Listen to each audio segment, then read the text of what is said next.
اس کے پیچھے ایک بہت بڑی سازش تھی. سازش کچھ سال پہلے سے شروع ہوئی. میں ایک سربراہ کو مل رہا تھا مڈل ایسٹ سے، تو اس نے مجھے کہا کہ تمہیں پتہ ہے کہ تمہیں ہٹانے کی کوشش کر رہی ہے اور جو تمہارا آرمی چیف ہے وہ تمہارے سے خوش نہیں ہے. تو میں بڑا حیران ہوا. میں تو سمجھا ہم ایک پیج پہ ہیں اور ہمیں تو کوئی سوچ بھی نہیں سکتا تھا. تو میں نے اس کو کہا تم کیا باتیں کر رہے ہو؟ مجھے کہ کانفرنس پہ ملا. تو جب ہم نے ریورس انجینئرنگ کی، جب سے ہماری گورنمنٹ گئی اور میں نے پھر پیچھے سارا جائزہ لیا کہ کیا کیا ایونٹس ہوئے اور کس طرح کی سازش ہوئی اور کون کون اس میں ملوث تھا، لیکن ایک کردار جو سب سے جو اس کا ماسٹر مائنڈ تھا، تو وہ پھر آہستہ آہستہ ساری سمجھ آ گئی. کدھر کدھر دھوکے ہوئے ہمارے سے، کدھر کدھر ہمیں لال بتی کے پیچھے لگایا گیا، کدھر کدھر جھوٹ بولے گئے. اور ساری کوشش یہ تھی، پہلے سے پلان بنا ہوا تھا کہ مجھے ریپلیس کرنا تھا شہباز شریف سے. شہباز شریف سے انڈرسٹینڈنگ ہو چکی تھی جنرل باجوہ کی، اور ان کے کیسز ختم کروائے. اس کو سزا ملنے والی تھی. ایف آئی اے کیس میں 16 ارب کا کیس اور پھر نیب کا 8 ارب کا وہ جو فیک اکاؤنٹس کا کیس تھا، تو سزا ہونے والی تھی. تو کیسے پھر اس کو پورا بچایا بھی گیا اور پھر اس کو لایا بھی گیا. اور پھر جو ہم سمجھتے تھے کہ امریکہ سے سازش شروع ہوئی ہے، شروع وہاں سے نہیں ہوئی، شروع ادھر سے ہوئی تھی. انہوں نے حسین حقانی کو ہمارے گورنمنٹ نے ہائر کروایا گیا، میرے خلاف پروپیگنڈا کیا گیا اور اس نے کہا کہ کیسے جنرل باجوہ کتنے اچھے ہیں اور پرو امریکہ ہے اور عمران خان اینٹی امریکہ ہے. اور پھر ادھر سے وہ سائفر آیا. تو یہ خیر ہمیں بعد میں ساری چیزیں سامنے آ گئی. اب تو واضح ہے کہ یہ پہلے سے سازش تھی اور اس کے اندر پھر باقی سارے ملتے گئے. یہ سارے پی ڈی ایم کے لوگ یہ سب شامل تھے بعد میں. آج کا ہمارا ہم نے وائٹ پیپر نکالا ہے. اس کا مقصد صرف یہ ہے بتانے کے لیے کہ ایک سال میں ہوا کیا پاکستان سے. پاکستان ایک سال پہلے کھڑا کدھر تھا اور آج کدھر پہنچ گیا.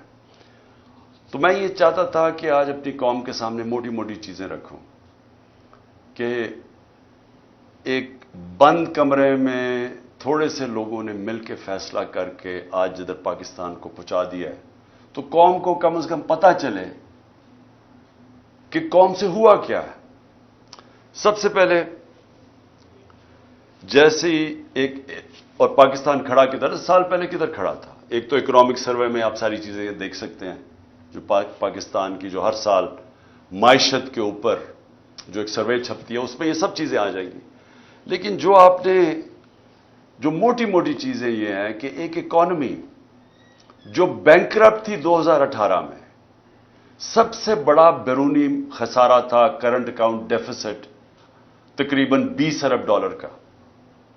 یہ پاکستان کی تاریخ کا ہمیں سب سے بڑا خسارہ ملا تھا اور ریزروز تھے کوئی 8 ارب ڈالر کے رہ گئے. تو روپے پہ پریشر تھا.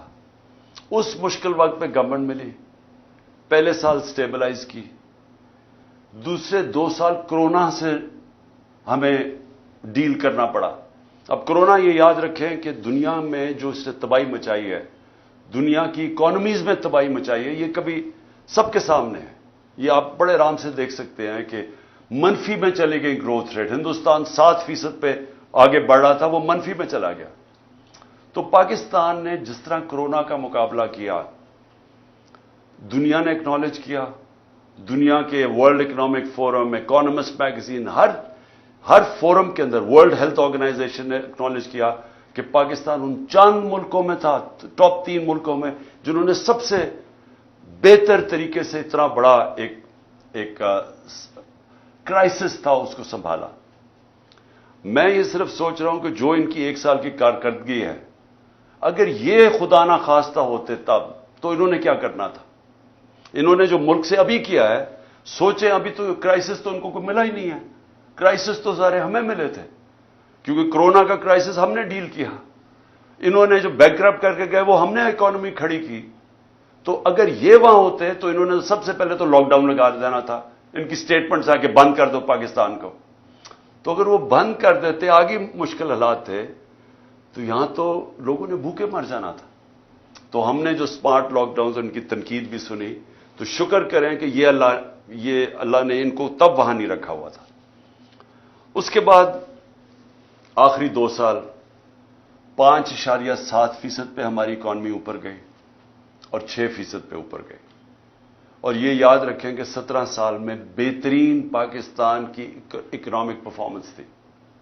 ہمیں پرابلمز آ رہے تھے. پرابلمز کیا تھا کہ دنیا میں کرونا کی سپلائی سائڈ کی رکاوٹ کی وجہ سے جو اوپر گئی, وہ جس کو کہتے ہیں کموڈٹی سپر سائیکل, انرجی کی قیمتیں اوپر چلی گئی, گیس کی سب سے زیادہ, تیل کی, کوئلے کی, سب اوپر چلی گئی. اور اس کی وجہ سے ساری دنیا کے اندر مہنگائی آئی. تو ہم بھی مہنگائی سے ڈیل کر رہے تھے. ہمیں مسلسل انہوں نے کہا کہ مہنگائی میں ملک تباہ ہو گیا. لیکن یاد رکھیں کہ سب سے بڑا جو چیز مہنگائی کرتی ہے وہ تیل ہے. تو ہمارے زمانے میں آخری سال میں $110 سے $115 پہ تیل چلا گیا تھا. ان کے دور میں ابھی $65 تھا, اور اب کبھی $70 ہوتا ہے, $80 پہ سنا ابھی گیا ہوا ہے. تو فرق دیکھیں کہ تیل کا تب کتنا مہنگا تھا, اب کتنا مہنگا. تو ان کا تو کوئی اتنا بڑا کرائسس نہیں تھا. ہم نے سب سے زیادہ کرائسس ڈیل کیے. اور اس کے باوجود جب ہماری گروتھ ریٹ تھی 5.7 اور 6%, یہ 17 سال میں پاکستان کی بہترین گروتھ ریٹ تھی. اور یاد رکھیں اس سے پہلے جو تھی, امریکن ڈالر آ رہے تھے وار آن ٹیرر میں. اس سے پہلے جنرل ضیاء الحق کے تب پھر ڈالرز آ رہے تھے افغان جہاد میں. اس سے پہلے ایوب خان کی سیٹوں سینٹوں میں پھر امریکن ڈالر آ رہے تھے.